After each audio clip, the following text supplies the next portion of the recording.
This is the Inquisitive Minds Podcast. Hey, thank you for tuning in to the Inquisitive Minds Podcast. I'm your host, as usual, Johnny Smith. With me today, my guest is the most ham-themed comic in all of Pittsburgh. He's dropped a new album recently. Welcome to the program, Derek Minto. Hey, man. Thanks for having me on. It's nice to be back in Beaver Falls. Yeah, that's the only time that's ever been Dude, you asked me to be on this, and I was like, not 2 weeks later, I came to this town, and I was working on a show, and I had the donuts that are like a block from you, which you've never had, right? Orange. Yeah, I've never had them. And I was like, damn, well, half the reason I'm going up there is I'm going to get some motherfucking donuts. So that's how you got me here, partially. I just will let you know that. Okay. So.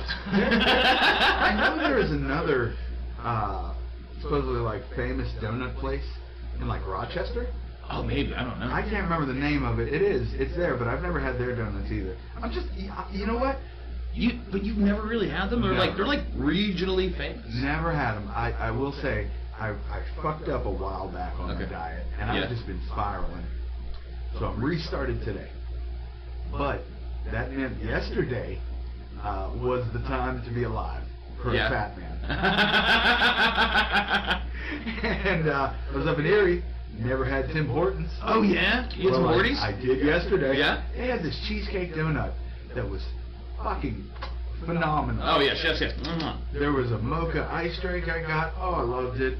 We went to this bar restaurant afterwards. I ordered an appetizer and a fucking entree. It was delicious. Where'd you go?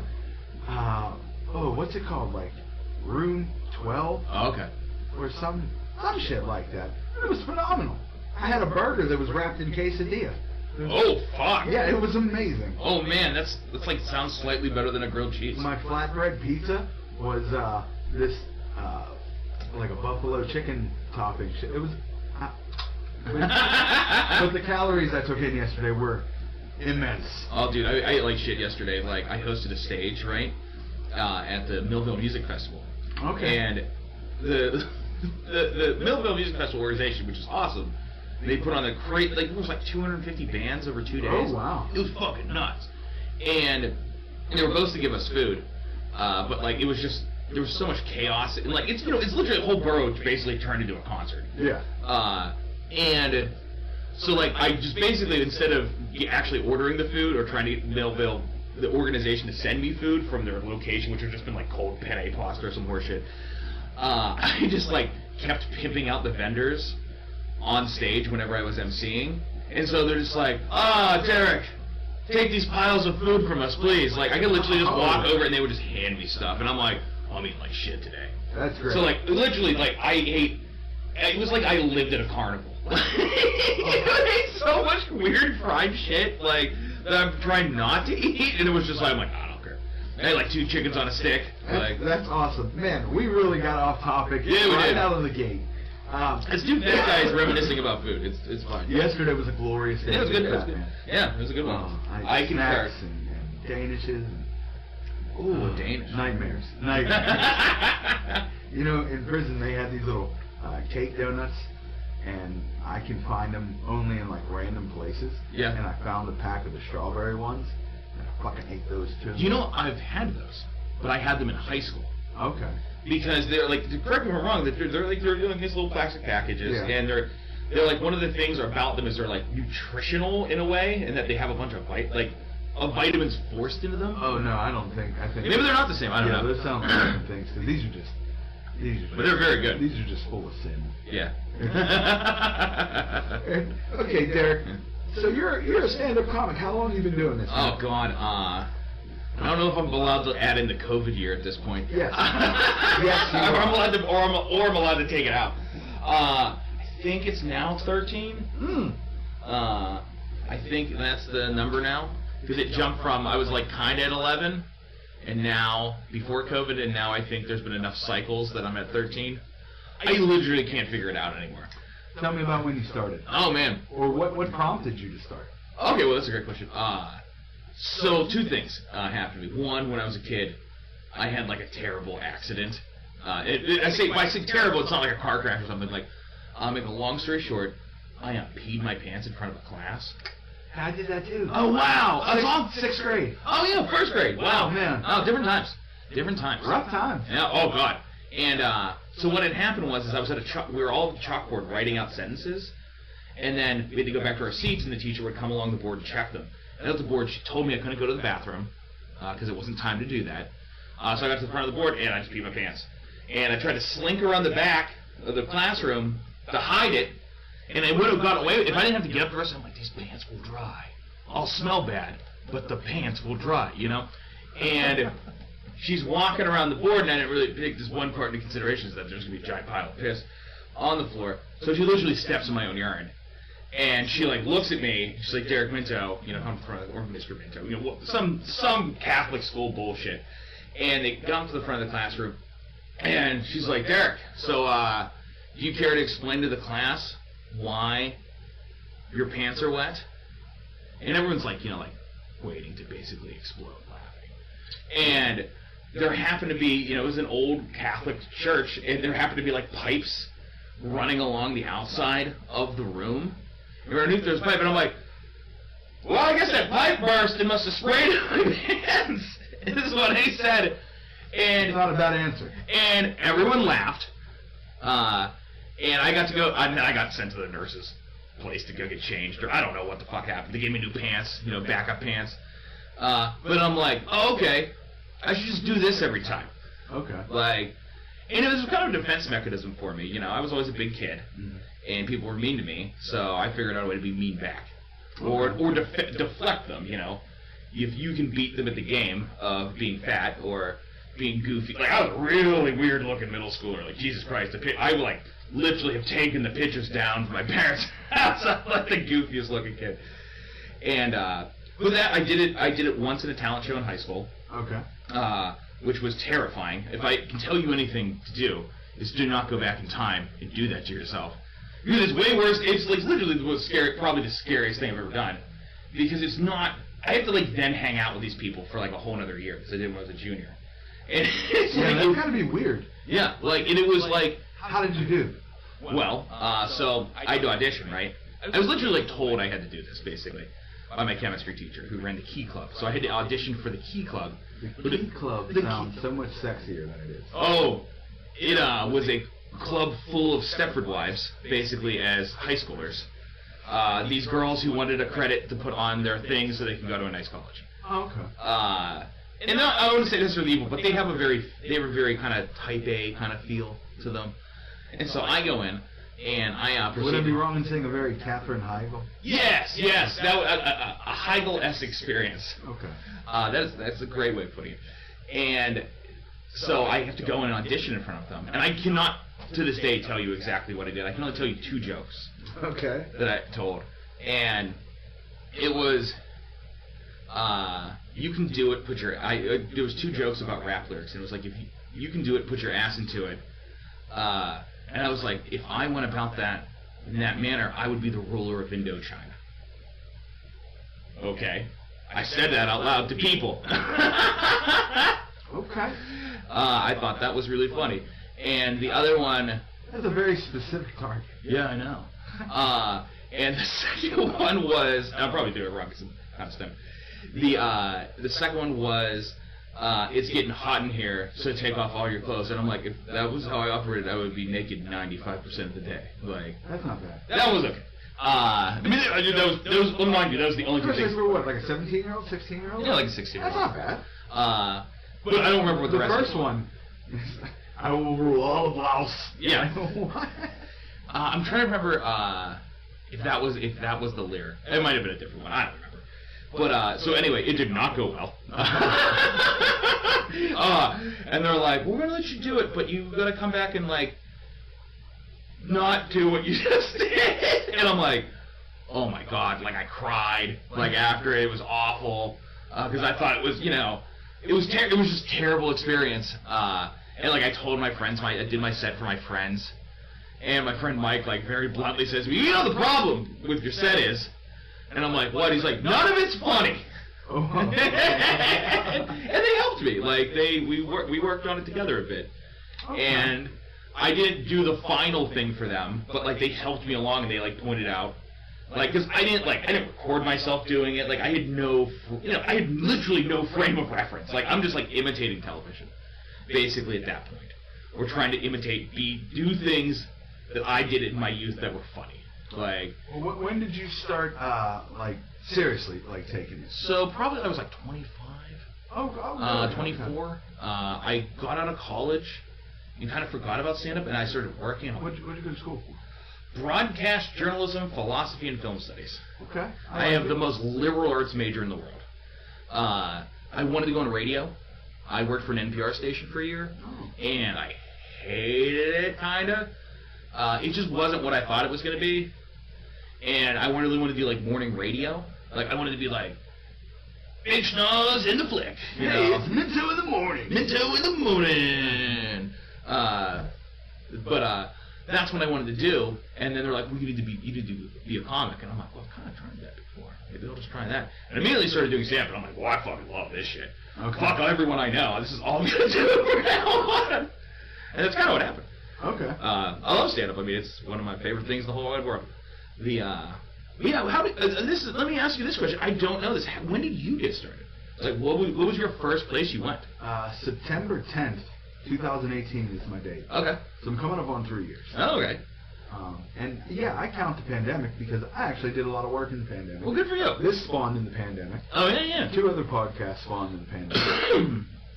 And I did quite a few outdoor shows that probably weren't the safest, but yeah, I needed a little. Well, I mean, it's like I did shows during the. I didn't do a lot.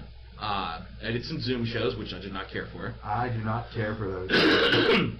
The whole thing with the Zoom thing is I saw people adapt well to a certain extent, and I think I was speaking with I think it was Zavon or Zavon. He hosted a bunch of online like Zoom open mics, and we talked about how, and he said this, and I thought it was kind of smart, is that the one thing the online open mic forces you to do, it forces you to rely on your writing. That's very true. Because a lot of the performance doesn't come through. And I'm like, oh man, you just made me figure out why I'm not good at the online ones. Because that's like, I don't think I am like the greatest writer in the world, and what I do is I just try to sell my jokes with every other possible thing possible. Like, that's how I know how to do it. I mean, people do it however they want. I just know how I do it. The more I do it, the more I'm becoming like a performer. Yeah. Like, moving better. Because I remember when I first started, man, I just would get up there and think you just say the words into a mic. Yeah. And just say them, and that's it. Like no animation. Yeah, absolutely. But, like, the thing about stand-up is, you know, you have to write, obviously, to do it, so it kind of feels like it. But what it is a performance art. Like, it's a weird mixture of a lot of things. But, like, you do have to you don't want to just tell the jokes. Like, you need to, like, literally perform the jokes. Yeah. Like, set up suspense. Yeah. Set up thoughts along the way. Like, just keep knowing how to adjust depending on an audience, like, thinking about who can see you, like, not talking about, like one of those basic things is figuring out what you can actually talk about in a room. Yeah. I've made this mistake many times, is calling out something from the stage that I realize only I can see. Yeah, yeah. So, like, there was a weird night at Hambone's where I think it was an open mic. It was, like, late, and, like, there's this couple and they're both on the same side, and I just, like, getting on stage, and I, like, look over, and I could just see, like, a hand underneath the table, and this dude is clearly getting a HJ right there, and my reaction is to go, oh, wait, holy shit, what are you guys doing? And it was like, by the time I'm saying, there's like, literally the guy's like, just jamming his dick back into his pants and them running out. Oh, wow. And like, literally, like, what did you just do? I'm like, well, they was giving that guy a hand job. But, like, no one, like, everyone's just like, what? And I was like, okay, cool. I just really made this show, the momentum of the show awful. So I took the class at the arcade. Yeah, right. Colin was my instructor. Nice. And I realized, a couple weeks in, I better start hitting mics. Mm-hmm. So the first one I hit was Smiling Moose. Oh, yeah. That's when I put my start date, is like the first mic I hit. Okay. So I hit up Elliot, not knowing anything about him, with the utmost respect and dignity and reverence and being as polite as possible. Okay. And I got there, and I went up late, but it was a good set. I enjoyed myself. Elliot's a good friend of mine now. So I know he's the goofiest motherfucker in the world. Yes. Elliot's great. I love him, but he is so fucking goofy. Do you know the Elliot Burns song? I don't think I do. Okay. So we'll continue. Tell the Elliot Burns song. Okay, so I go to that. The class is on Tuesday. Oh, I met Chris Scriba that night. Okay. So the first night, and he's like, "Oh man, that was good. How are you feeling?" I'm like, Yeah. I'm dying. And he's like, "You want to do this 2 more times tonight?" And I was like, "Fuck no!" It's so interesting how people like react about that. Like, Yeah. I know people the first night they went up, they did 3, and I know other people who got up and did it twice, and some people were like, "I didn't do it for like a year after I had a good time." So class was Tuesday. Yeah. So I went to class. Didn't go to D's Cafe. Yeah. But I went to the Beer Hive on Wednesday as my second open mic. And man, I did not know what the Beer Hive was. And boy, oh boy, I told the same jokes I told on Monday and got absolutely nothing and thought, well, fuck my life. Oh, yeah. I don't know what I just did wrong. Well, think about that. It's like your whole comedic experience is one good set and one bad set. And the thing is, once the high of the good set wears off, when you do get the bad set, it's like, oh God, kill me now. Like, it's always blows my mind the ways I figure out new ways of bombing, and like under new context in ways.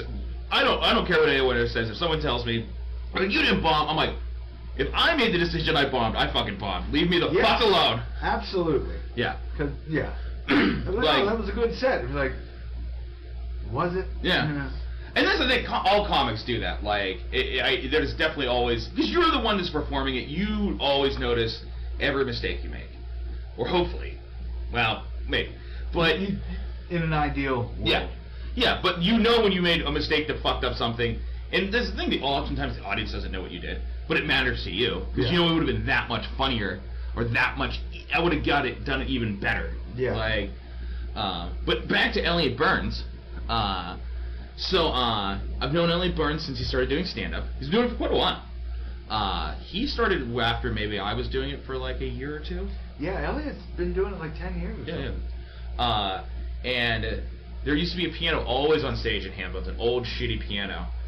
And there used to be a song we used to play sometimes when Elliot Burns, this is how it goes. Please welcome to the stage, Elliot Burns, Elliot Burns, Elliot Burns. Elliot Burns, everybody. That's great. And the audience would sometimes sing, and sometimes we'd play it on the piano. It got way weird. But one of the most amazing things one of my favorite things that ever happened at Hambone's was the night he got on stage and sat at the piano, which he could not play. And I'm telling you, he went on. I let him go on for 10 minutes. When it was a full everything. There was a shitload of comics because he recounted the tale of him losing his virginity, and it just after it happened, and it was one of the funniest fucking things I've ever seen. It was just an amazing delight to hear him tell us, and to occasionally bang away at a piano that doesn't fucking work, and he doesn't know how to play either. It's pretty amazing. I have seen Elliot Burns topless and bottomless. Cool. Also, I am convinced Elliot Burns is the reason I lost the mic at Defer. Oh yeah? Because we had a mic down there. I mean, me and the owner didn't have the best communication. Yeah. Like, That happens. whatever. No disrespect to them. Yeah. But we had a mic down there on 9/11. Okay. And Elliot did 5 minutes on 9/11 on how, don't get me wrong, funny story, but how it was one of the best days of his youth he can remember. And the joy he had on that day. And I think on one of the ending things, he's like, 9/11 was one of the best days. I could never forget, but I could understand how it could have been a bad day for other people. But like, he had 5 minutes of 9/11 material. And it was like, I got an email before I left the last mic talking about, well, we're not going to go forward. We're a family-friendly restaurant. Blah, blah. God, I don't think it's even kind. It definitely was that. Wow. Yeah, man. It's like, it's really funny. Most of the time, mics aren't like, people are like, it's big shitty place where people are swearing and saying terrible shit. A lot of mics are oftentimes kind of chill. There's not a lot of people saying horrific things, And this is the thing, I honest to God, what you've described to me sounds like actually really fucking funny. Just talk about 9/11, that was like how it was like the best days of his life. In contrast to that, is super dark and fucked up, and probably not the target demo for the people that were in that room on September 11th. On 9/11. On 9/11. Like, But anyways, I started doing a couple mics a week. Yeah. 3 and 4, whatever. I wasn't hitting them boom, boom, boom, boom, boom yet. And did the class show. That went well. And then I started like taking it more seriously. I ended up quitting my job. Yeah. I was a carpenter. Okay. And I had to be up at like. What did you carpent? I was an industrial carpenter. Oh, okay. So things that were getting shipped overseas, like big mining equipment, I would have to build bases for that, custom bases. I've done pallet building before. My old company, we had a bunch of different warehouses for special needs people, and they had a place out in Bridgeville. And that was like the first time I've ever done like carpentry in that level. Like it was intense. This was very large scale stuff. So I was using like 8x10s, 8x8s. Like the pallets would be like for things that are shipping something like 100,000 pounds, 200,000, like big shit. So you've used a nail gun. I shot myself in the chest with a nail. Oh Jesus Christ! Where? He's showing me for those of you listening at home. Where's the skull?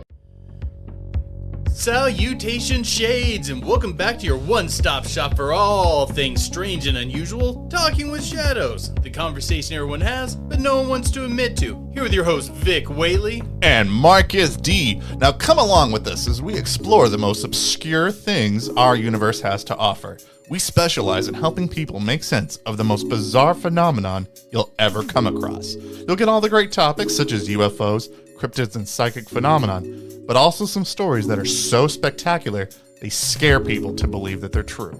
Now take a seat and welcome to the One Candle Society. But always remember, keep believing. 'Cause we'll keep listening.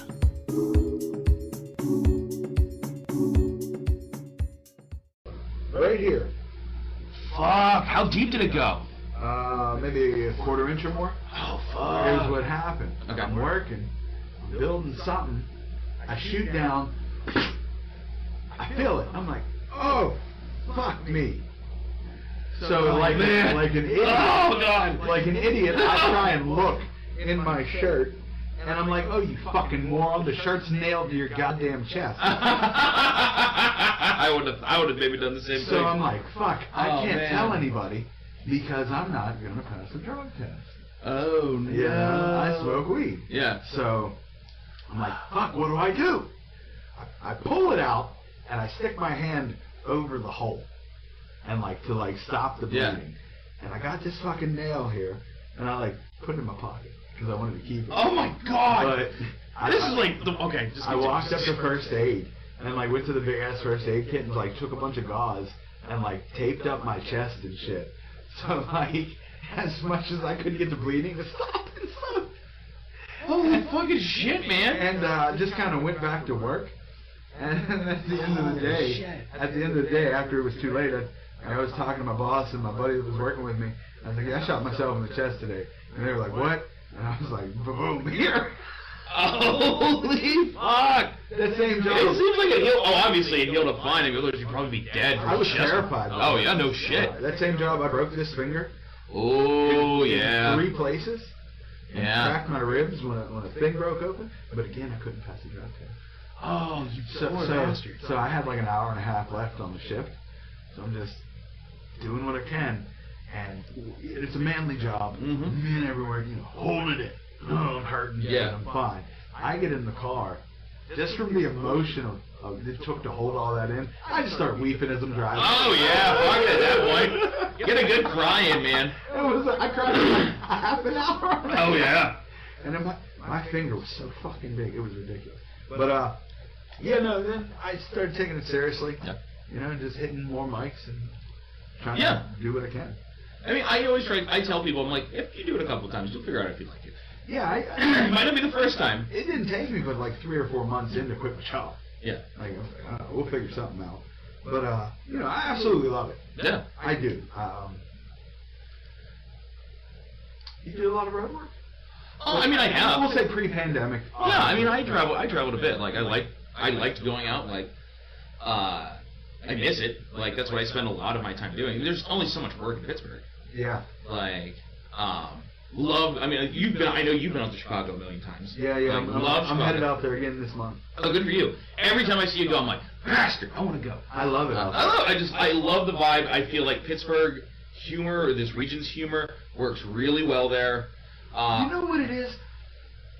Especially like in the comedy scene, there's a lot of rooms we do that are like, I don't want to say super woke, but very far left. Yeah. So some of our humor goes like that, but then we have to adjust because the shows outside of the city are all fucking rural. So we get this weird mix where I know some of my material doesn't work in a rural area. Mm-hmm. Like I'll talk about accidentally sucking a dick, and the whole audience goes like, yo, you're on your own, boy. Yeah. Right? What are you talking about? What the fuck? The guy just throws a chair down and walks out. Yeah, I've had crazy shit happen. But in Chicago, as much as people think like the old stereotype, the Burghs, they are progressive as a motherfucker. So all that stuff that you hone in the city, because you're working on city shit, works perfectly out there. It's amazing. I mean, I literally have my, I'm 30 miles outside of Pittsburgh set. Like, which is like, I don't really change that much. Like, I'm not doing this show to, like, I'll try to fit in new stuff if I can. Like, but it also depends on how much time you're doing and what the situation is. Because sometimes it's like nothing. Like, if you ever do like, Steel City comedy tour shows, like, they, it's always the same fucking thing. It's a fire hall full of people that just want to laugh. Yeah. And as long as you don't say anything political or say anything about religion, for the most part, you're fine. Okay. They kind of just want you to say fuck a lot. Oh, okay. But there's just like a standard set, and like you can sometimes try out newer bits, but they have to be very general. Like even like saying something like DoorDash sometimes is just like confusing because they don't use it. It's not something you really use outside of like a metropolitan area. You know what? I was telling a joke where I used the word Tinder. Yep. But I was telling for an older audience, and I changed it to dating sites. Yeah. Like, because I was like, I don't think they're going to know exactly what the fuck Tinder is. Yeah. And there's obviously, like, saying Tinder responds closer to younger people. Like, they want the more specificity. But saying dating sites, old people understand that. Yeah. Like, the word choice like that is interesting, like how I will change sets or generalities. Like, when Pittsburgh, I can put in Pittsburgh references and, like, dot them in. But, like, sometimes it's fun, like, if you're out in a region or something, you try to find the equivalent. Mm-hmm. Tom Usual has a joke where he would before the beginning of the show, he would walk around and ask people what the shittiest bar in town is. Okay. And there was some setup to the joke was blah blah blah. Glad I got a tetanus shot before I went to blah blah blah blah blah. And he'd say and people would just lose their fucking minds. Like, oh my god, this fucking genius. Like, I'm like, I'm not gonna fucking look at the I didn't know you guys were gonna go ape shit. But people do love on those shows for you to talk about their town. Yeah. Like, there's one town where the mayor was also a former state trooper who owned the only bar in town. Oh, that's intense. Yeah, it doesn't sound like the setup like some like weird like crime drama. Like, that's a weird back alley city. Yeah, and I just basically called it like, what fucking racket is this? Get everyone hammered and then set up a DUI checkpoint down the street. Like, fuck you, guy. And the mayor just loved it. Like, that was the funniest thing in the entire world. Like, having that specificity though, like to the town or the place. I mean, it does work also on stage too. Like, if you can find something that the room is collectively knows or notices or is looking at, sometimes that can be great. Sometimes it doesn't work, but like, if you can get the audience like feeling that you are in the moment with them, like sometimes it like I feel like, I'm guilty of this, is I just do my jokes at people, right? Like sometimes that does happen. Like I was talking about those fire hall shows, but adding that little bit to it really does usually change it up, and they usually respond more. I feel personally.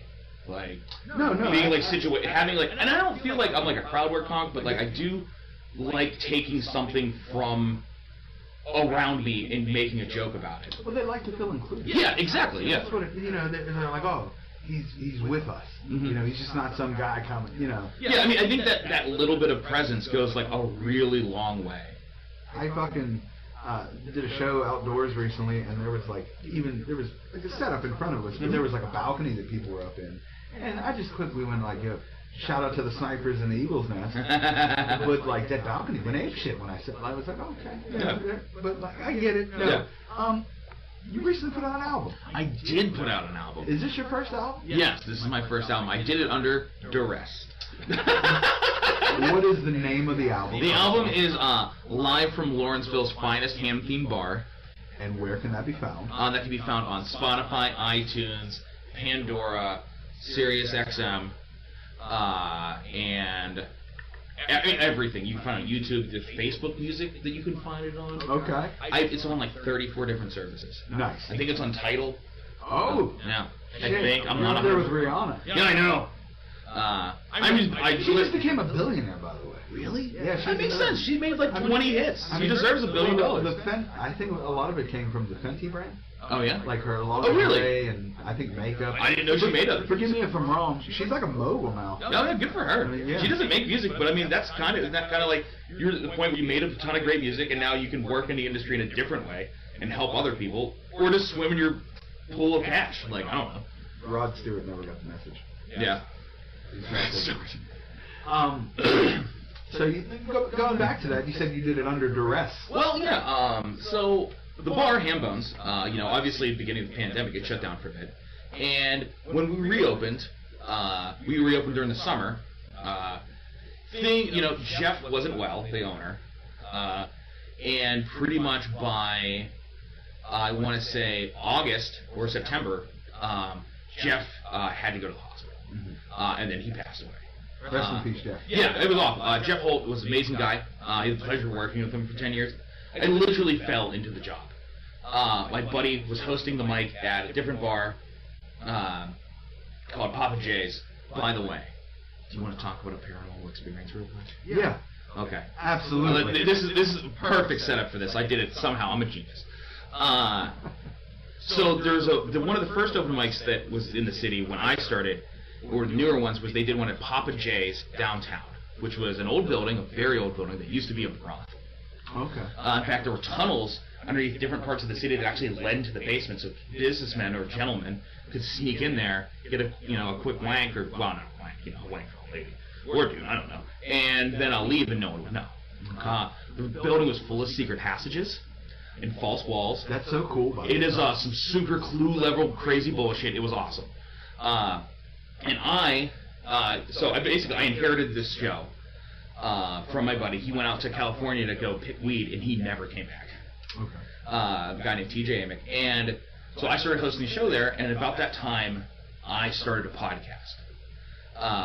It was cool because no one had. It was like brand new. What's the date for us? What time? Oh God, when the fuck was this? I was like 3 or 4 years into stand-up. Like 2012 maybe. Okay. Something like that. No, I don't even know. That's still fairly early for podcasts. No, I think it was actually earlier than I'm thinking it's like 2010 maybe. Okay. I'm not 100% sure. So it was like I was like literally the Pittsburgh podcast for like a year. Not that there were like literally no one. There was just no one else had them. You don't do it anymore? Oh no, I stopped. I fucking burned out super hard. What was it called? Haters for Hire. Haters for Hire. Yeah, and it was a pretty standard like. I interview a Pittsburgh comic. I interview some kind of comic person. Like interview improv people. Mostly old heads. I probably interviewed like Aaron Kleiber, Tim Rush, Shannon Norman. Anybody. Jeff Conkle. Okay. I think I got Bill Crawford once. Terry Jones. Okay. James J. Hamilton. Me and James J. Hamilton did a really, really amazing episode. We had a couple together. But I got to interview a lot of just neat old people. But anyway, so one night I'm recording the podcast upstairs, and I'm having someone else host a show downstairs, right? And it's me, Sean Collier, and Mitch McCulsha, who was a guy who used to host Moose, and now he lives down in Austin, Texas, and does film stuff. Okay. Cool dude. So we're sitting there at a table, kind of like this one. One of us is on one side, and I'm sitting at one end, and Sean Collier's sitting here. And we're in this room. It was called the Madam's Room. Because this was, that's cool. And what it was this room, and it had this giant wall of mirrors behind us. And then there was like a floor. And what's cool is the third to the last panel, if you knew what to do, you would push it, and it would pop open. and it led to a secret staircase that ran to the whole building. Oh, wow. Yeah, it was fucking cool as shit. So we're recording this podcast, and I'm pretty sure I'm still doing news segments. I don't even remember what the fuck the episode was. So I don't literally own a copy of it anymore. And we're sitting there, we're talking, just general podcast banter, being quippy and shit. And Sean Collier yells, and he's just like, "Ah!" And I turn, and I see something in the mirror, and I turn around, and I look to my left, and I always preface this part with, listen, I don't believe in ghosts, at all, but I do remember seeing something. Okay. And I don't know if I retroactively did it or not, but I saw a woman in the dress, which is exactly what Sean described. And I don't know if it was just like the insanity of that moment, like him just scaring me, but I do think I saw something. Once again, I don't not believe in ghosts. I have a memory of seeing something. But I'm not that kind of person that's like, there can't be paranormal things, because that's dumb. That's the dumbest fucking, like, no one knows anything, first of all. There are so many possibilities of what we might perceive as that. Like weird quantum shit, like literal parallel universes, like just a weird emergence of atoms at a brief second, Maybe it's the synapse dying in my brain from something else going on because of some particle entanglement somewhere else in the world, or in the universe, like a bajillion miles away. The point is, I'm just saying, no one knows. And I don't like people, I don't believe in ghosts, but I also don't discount ghosts. There can be lots of things. Where are you on cryptids? Cryptids are fucking awesome, but I've never seen one, and I hope they're out there, because I want to hang out with one. That's fair. I love reading about them. I think they're super interesting, all of it, and I just want more proof. But I'm always interested, and I would gladly vote for a bill to have the government fund and search for them. That'd be cool. So you saw this thing. You both screamed. Yeah. What happened? What happened then? Well, we were recording a podcast. We literally, that's all we could talk about for the next 20 minutes. Mitch said he thought he saw something. So it was three of us saying it. Okay. But the podcast, you could hear us erupt. I could freak out, and that's literally all we talked about for maybe 20 minutes. And then we turned off the podcast because we were like, what the fuck? And what's funny is Sean, at the time, was also a ghost tour person. Okay. So he incorporated that into his tour. Now, did anybody, look into that anymore? We do, lots of people have said lots of things about the place. All the servers said there was something weird about it. That was the madam's room. More than one person said something about there being a ghost in a dress or a gown. Being seen multiple times. Definitely people dying there. There's a brothel. Yeah. People get in fights. That's what happens, I guess. Yeah. I've been to a brothel. Yeah? In I've Vegas. never been to a brothel. Very nice time. Yeah? Very nice time. I just wanted to go for the experience. Yeah. This was back in 2010. Yeah. Yeah. I've always wanted to, not that, I have a girlfriend, which is cool, but if I didn't have a girlfriend, or someone, I'm like, do you want to come? We've never done that. We're not super king stars, but, I feel like it'd kind of be okay. I wouldn't want to go if she was banging a dude, that's for sure. Also, no, not cool. So I don't assume she would not want to be there while I did that, but I don't think that would be cool. Not to objectify women. Yeah. But it was a very interesting experience, because you go and you sit down on a couch or a chair. Yeah. And a bunch of women come out, and... It really does work that way? Bro, yes. They all come out and line up, and I'll introduce their stuff, say their names. And then you essentially go, oh, it's not Candy, or Lisa, or whoever. And then you go back in the room and you negotiate. Yeah. And boom. So, what this is, if you don't mind me prying, what's the negotiation process like? Is there all right, here's our menu. Yes, absolutely. Because she sat me down go ahead. and she handed me a menu. Okay. And said, this is our services. And I looked, and everything was pricey as hell. Okay. Like, I'll put it to you this way: the basic package was like $700. Oh, really? That was the lowest of the low. So I was like, yeah, no, I can't. I can't do none of this. I can't afford any of this. And she goes, well, puts the menu away. She goes, the house minimum is $100. Ah. And she goes, for $100, I give you a hand job. For $200, I give you a blow job. For $300, I give you both. And for $400, whatever you want to do. So, like, that's how the negotiation works. Okay. So, like, this happened to me once. After a show, I went with a couple comics. I was in out of town. They took me to this, like, weird strip club. I think it was in Cincinnati. I don't remember exactly where it was. I was kind of drunk. And I get in there, and this is the only, like, two of the strippers are fighting.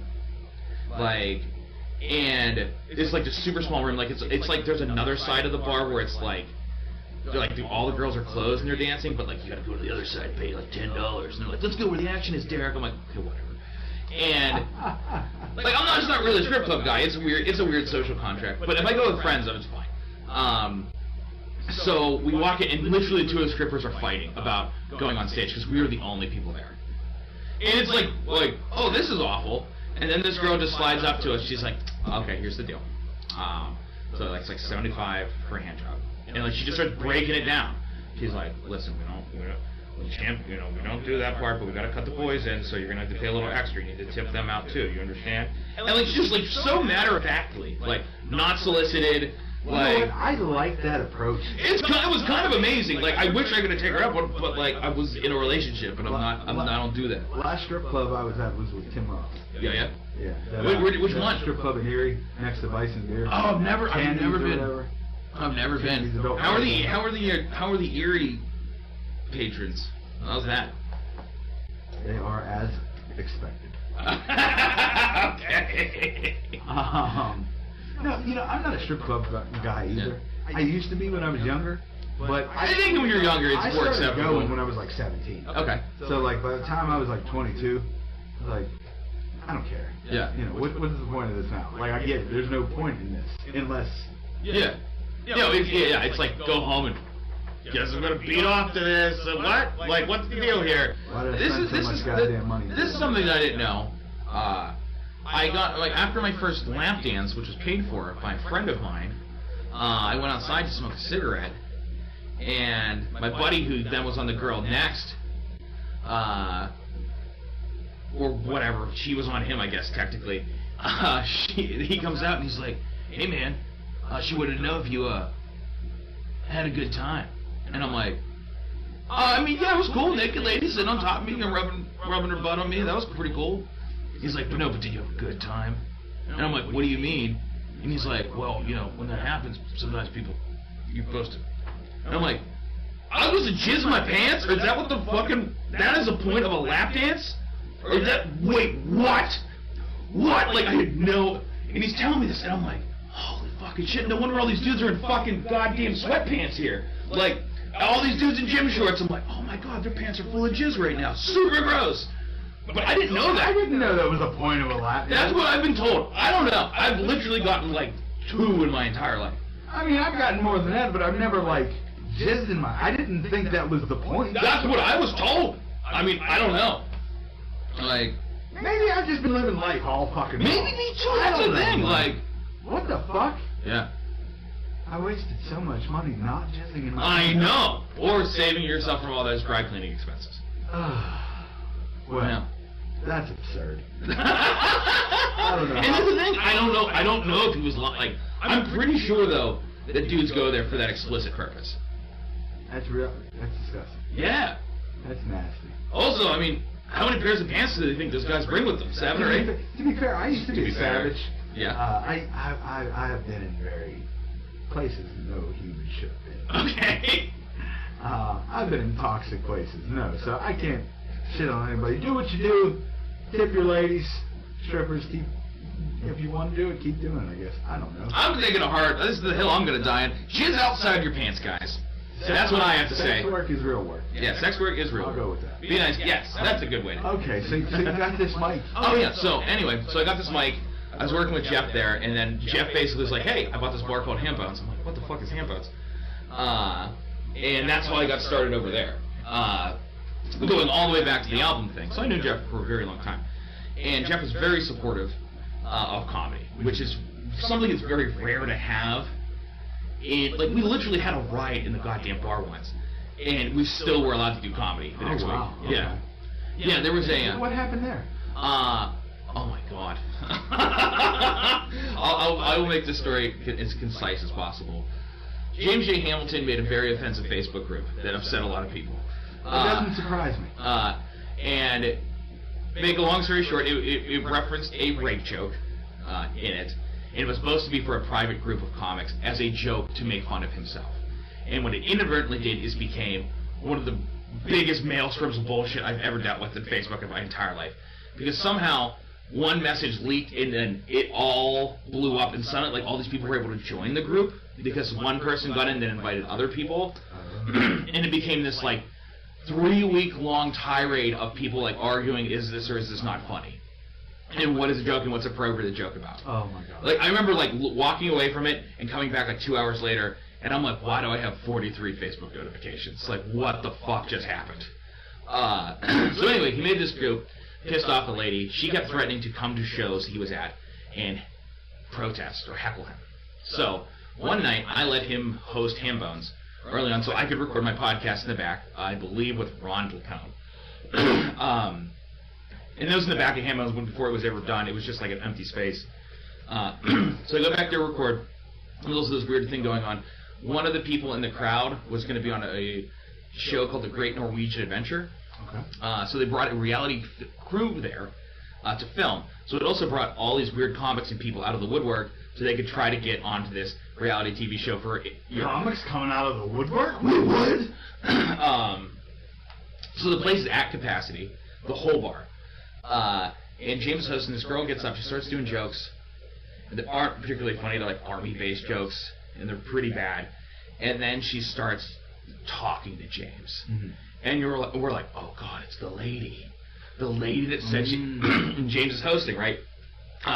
Make a long story short, when he doesn't react, because if you've met, he can be very stoic. Yeah. Just a statue. And it's just nothing. Sometimes it's extremely hard to get a read on. Oh, yeah. And I've known James forever. I thought to myself for a long time, like, I don't know if this guy even likes me saying hello to him. You're right. Because he's so nonchalant. Oh, hello. Hello. Like he's so fucking funny. It's a social construct that I have to respond. That's the only reason. Like, what? So nothing's happening, right? Yeah. And this lady's so pissed. That's making her mad. So mind you, this woman who's mad about his rape jokes, which, by the way, they were not good or great. It was bad. But she's so mad that she can't elicit a response from him. She physicalizes her violence. She picks up a glass and throws it at him. And it completely misses him and explodes on the table behind him. And at this point, me and Jeff were like, already realized, like, there's a situation. This is bad. And we're like, whoa, whoa.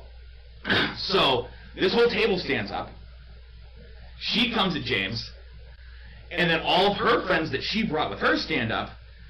And basically, make a long story short, we then proceeded to destroy the dining room. This massive brawl broke out. I got beat with a mic stand. That was fun. Nothing happened to James, by the way. That's great. The lady was literally at one point being held back by the bouncer, and she was kicking over tables. It was like everything was broken. It was awful. And Jeff still let us, he still let us do an open mic next week. That's wild. I'm like, yeah, what an idiot. There was a riot at your bar. He's like, it's cool. Yeah.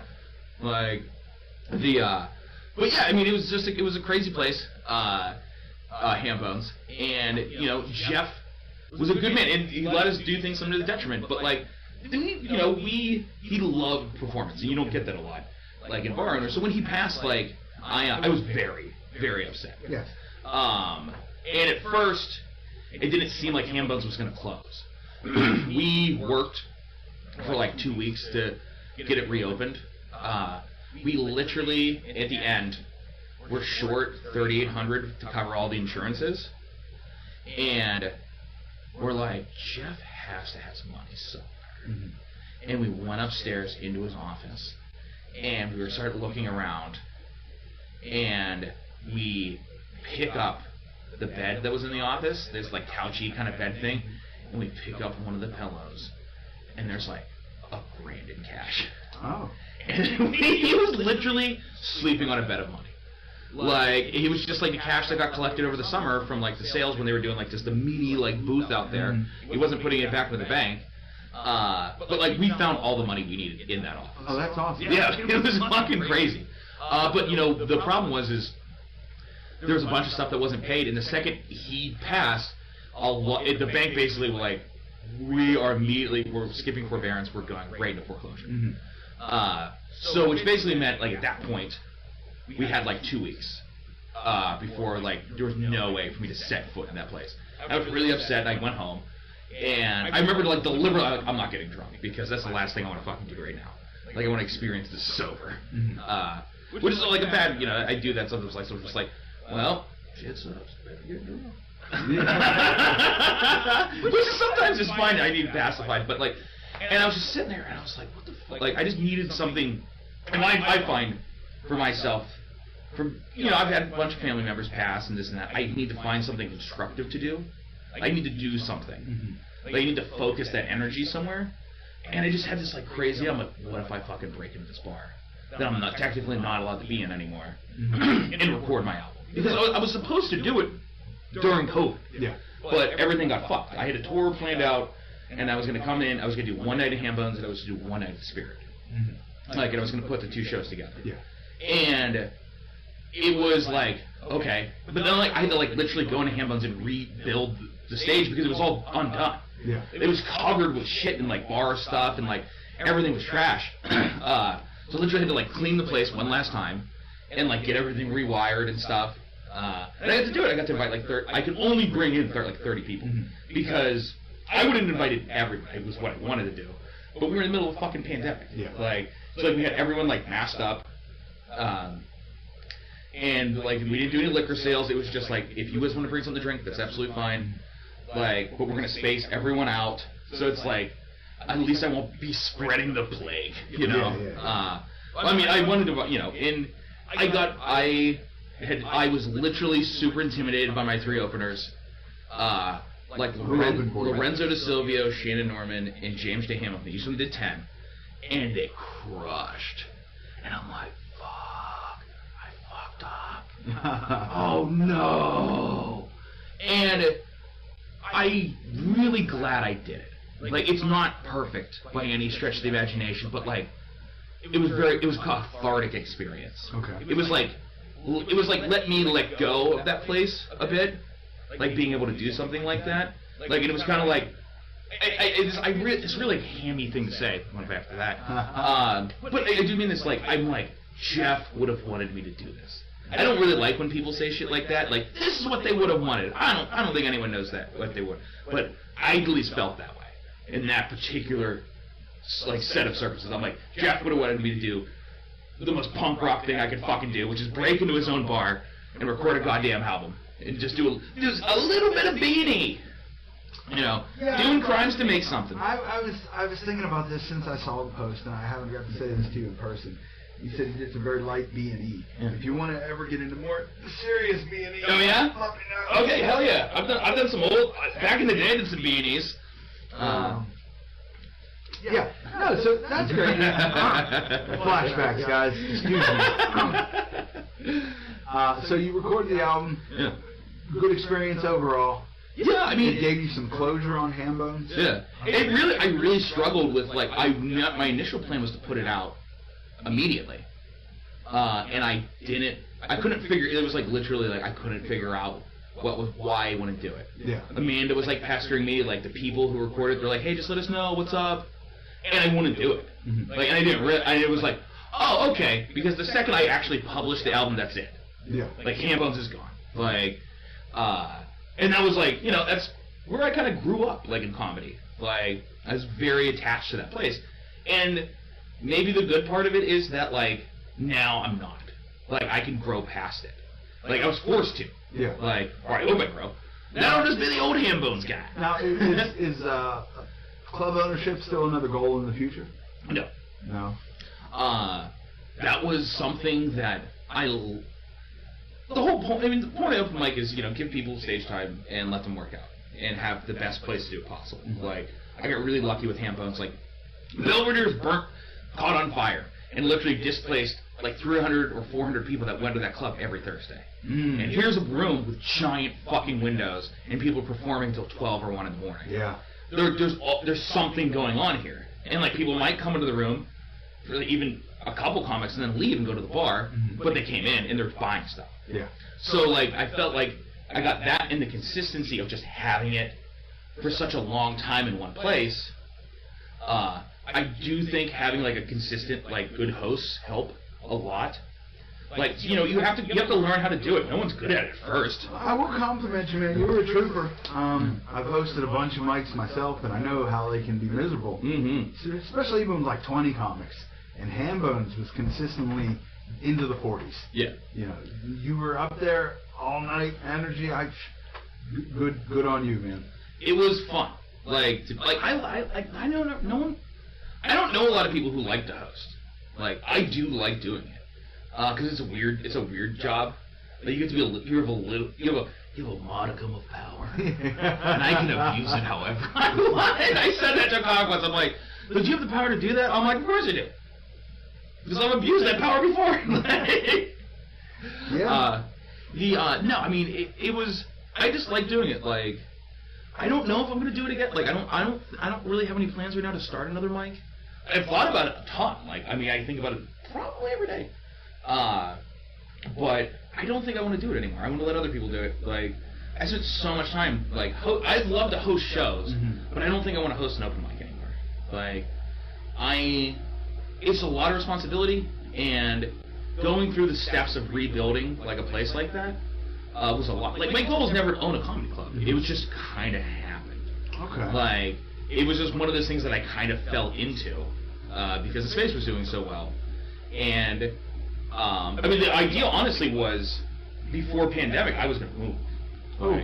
I went up before pandemic. After the pandemic, well, like that August, I was going to record my album in May, and we were going to move in August. Where were you going to move? Either Austin or LA, maybe. We weren't 100% set yet. We looked at some places, and I was going to literally just kind of. It was supposed to be like a community room. Like, it was just like other people run this now.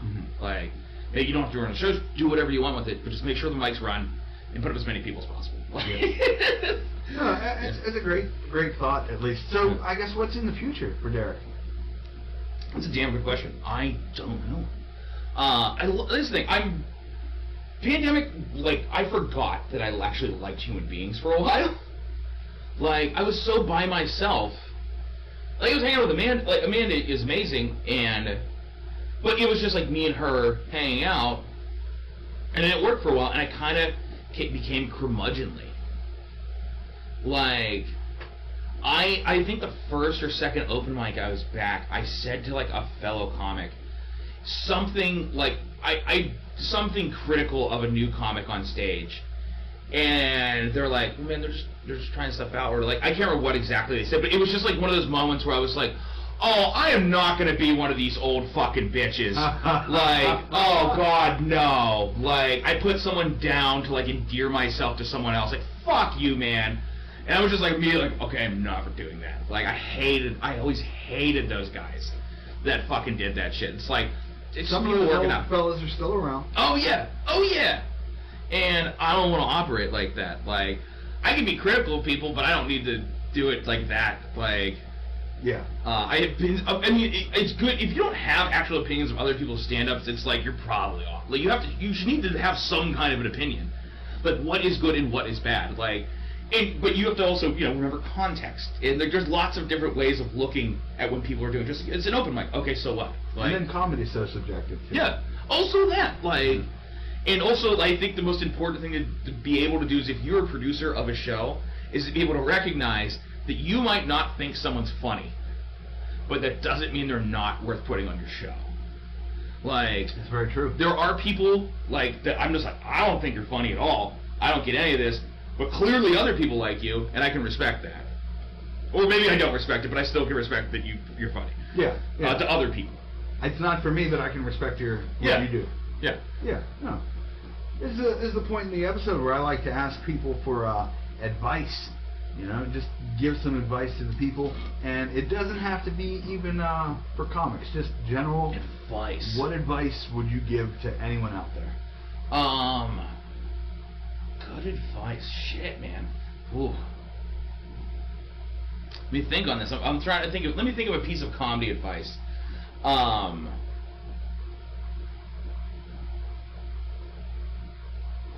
This is a really good question. I want to give something profound now. Like I want to give you like a real Okay.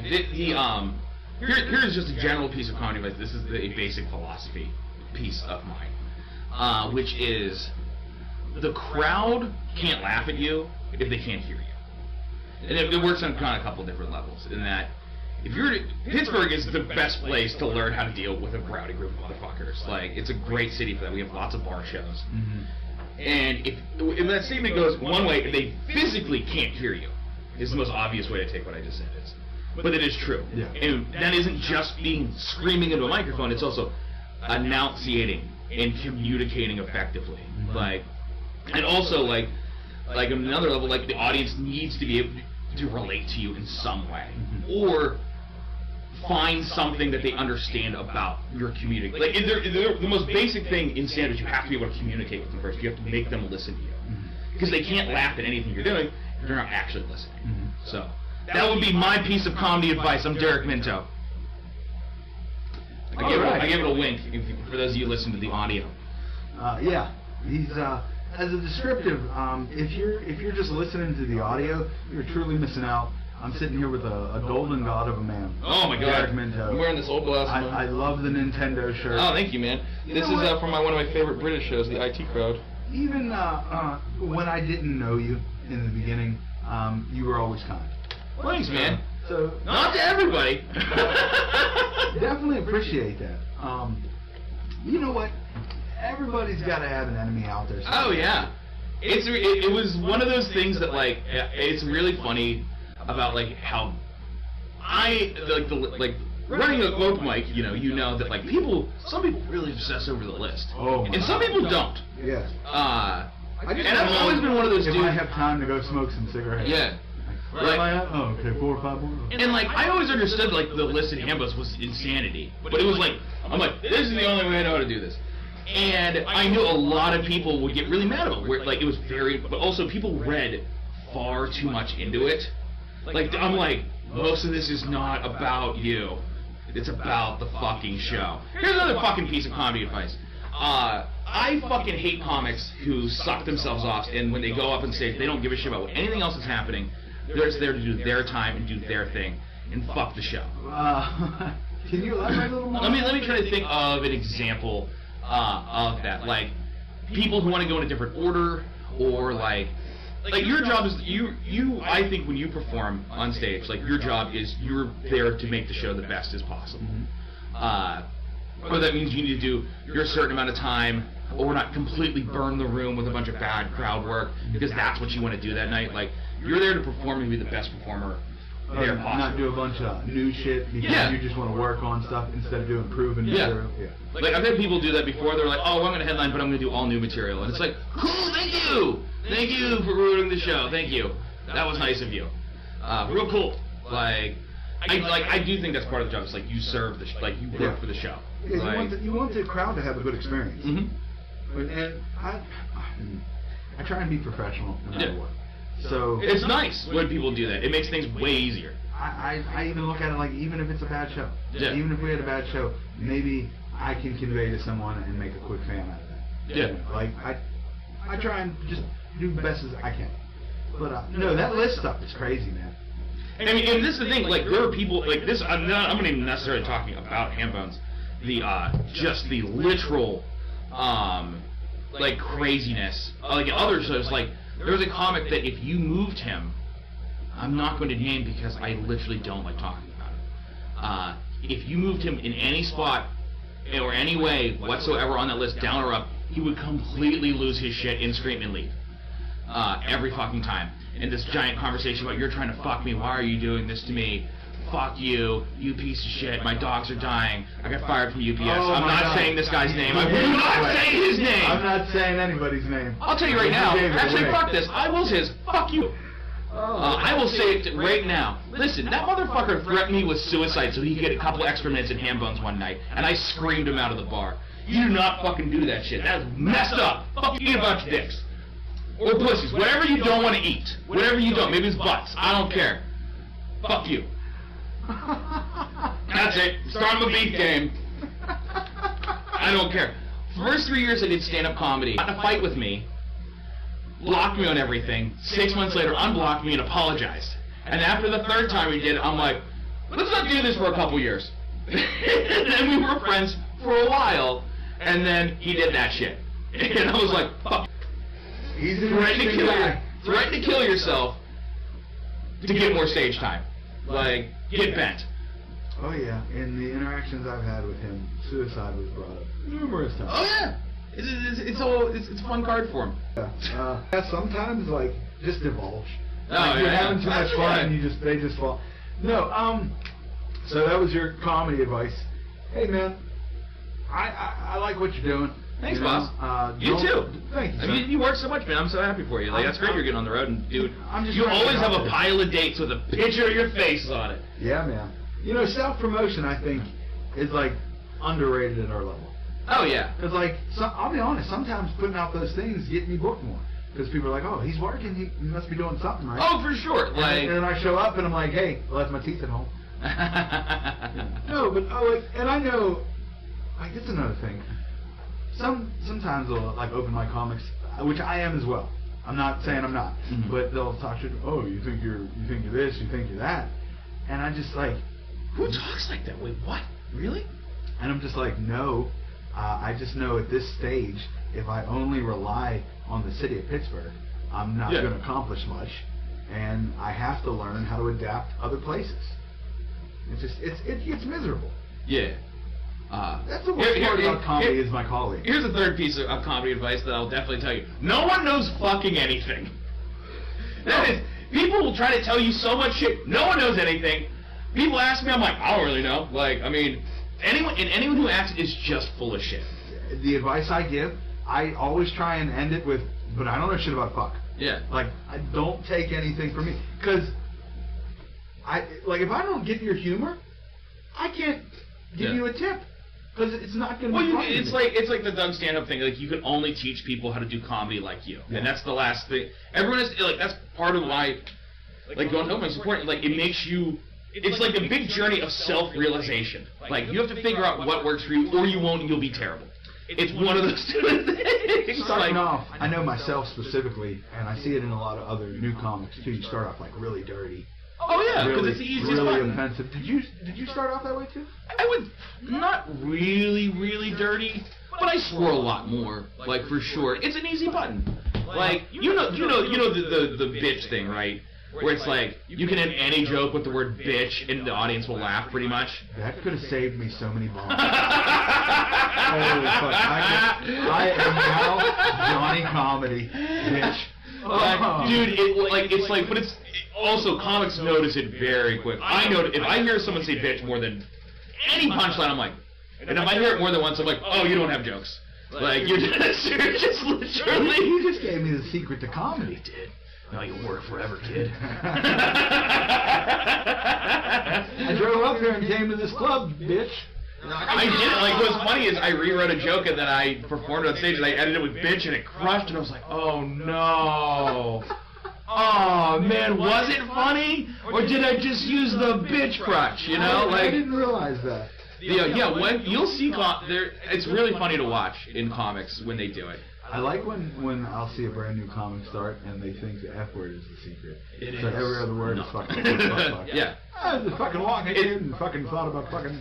Yeah. No, it's an easy crush because it's provocative. Like, but fuck is another great litmus test for a joke. Like, does the joke work without you swearing? Mm-hmm. Like, if the joke works without you swearing, okay, maybe you can get swearing depending on the situation. Like, it's a great way to make people pay attention. But most of the time, cutting them out is better. I had way more fucks in a rural area. Yeah. Oh yeah. Like I'm a fucker. Yeah. Out there. It's sometimes a really good tag for situations or like to tag something like fuck, like that works better there for sure. Yeah, I mean, swearing's so interesting. Like how sometimes it can really work advantage, and sometimes you're just. Another way to think about it is like you're being less concise on stage, like you're spending extra words, like when you should be trying to be as tight as possible. Word economy was the advice that like helped me the most, but I hated. Oh yeah. I'd say constant struggle. Every time someone said word economy, my eyes would be like fire. You're saying too many words. Oh, fuck you. I hated it. I like saying my words. Yeah, these are my words. I'd be like, this is my art. Yeah. It is. I do think it is definitely like that's one of the few pieces of comedy if I like if someone's like, what do we need to do? I'm like, always be more like the quicker you get to the thing and the tighter you make it, the funnier you'll be. So theoretically, with all this advice together, if you walk up on stage and just say bitch, that's the best joke possible. I think that is unfortunately. I think we finally mastered comedy. We did it. If you're in a rural room, walk up and say fuck, bitch, and boom, and then leave. That's it. That's your time. Netflix, where you at? Oh wow, what a great way to end the episode. Well, Derek, where can we find you? Shout out your social media, promote what you want. Sure, I'm on Instagram at the $6 Million Ham. On Facebook. You can find me at my website, derekminto.com. I don't post a lot on there, but sometimes I do. You can find me on Twitter as Brings the Ruckus, because I just like making my social media really confusing. And you can find me all over. Hit me up on Facebook if you want to talk about your feelings. Actually, please God, don't do that. No one talk to me. I prefer if no one talk to me. That would be really cool. Derek Minto, man of the people. Check out his album. Oh yeah, entitled "Live from Lawerenceville's Finest Ham-Themed Bar." It is a line that I opened every show with for years. And well, I didn't say live. I'd say, "Welcome to Hambone's, Lawerenceville's Finest Ham-Themed Bar." That's how I would usually open the show. So that's where the line came from. And that can be found almost everywhere you can stream, guys. Yeah. Find it on Bandcamp, I get money that way, or on iTunes, I get money that way too. You can find it pretty much everywhere, or stream it. I don't give a shit. If you're paying for Spotify, fuck you. Use those $5. Spotify. I don't know when they're going to pay me, but they're supposed to at some point. So. All right, Spotify, sign me to an exclusive deal. Get in on the ground floor. No, thank you for coming in. Really enjoyed speaking with you, learning a little bit more about you. Oh, yeah, man. Guys, check him out. Check me out. The Inquisitive like, share, Minds subscribe, whatever. Until next time, peace and love.